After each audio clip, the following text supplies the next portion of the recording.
Yeah, sanibonani. Kumhla ka-16 December 2025. It's been a while since I uploaded a video here on YouTube. So njengoba nizwa kwi-background yami angazi noma ngizozwakala yini. Kunomsindo. So eceleni kwala ngihlala khona sine store ispaza, so kune event encane abayihostile since kumhla 16.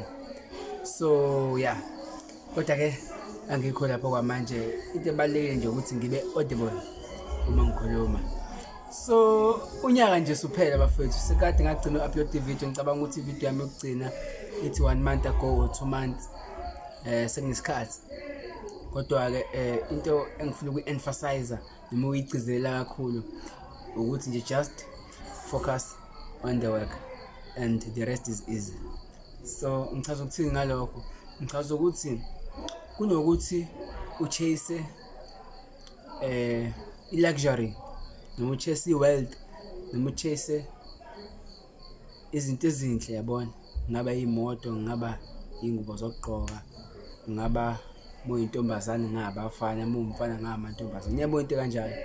Kodwa into esengiyinotisile from abantu aba successful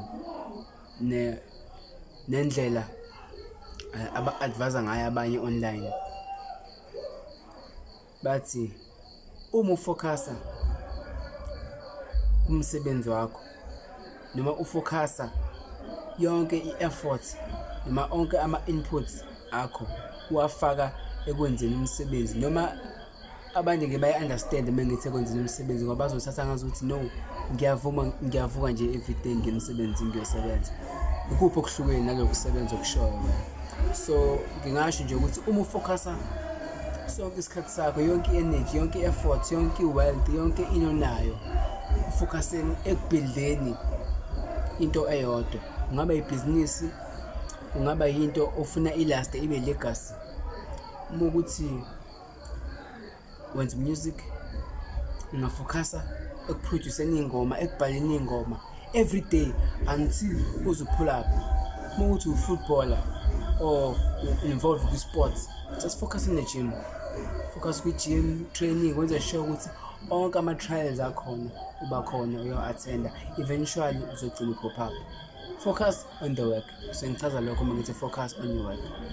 So then uma u-involve business, so obvious you have to low key, you have to beka i-computer or i-laptop phambi kwakho, then uyasebenza because amabhizinisi online.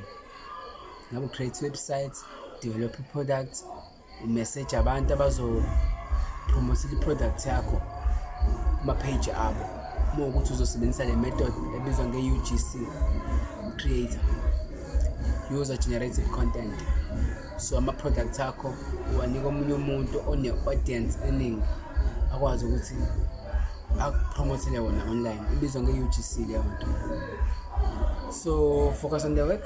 Unyaka uphelile and angiyithandi lento athi umuntu no, sengilinde ukuthi unyaka uphele then ngoJanuary ngizoqala kahle yonke into, ngizokwenza sure ukuthi yonke into kade ngiyiplanile ngizoyiqala.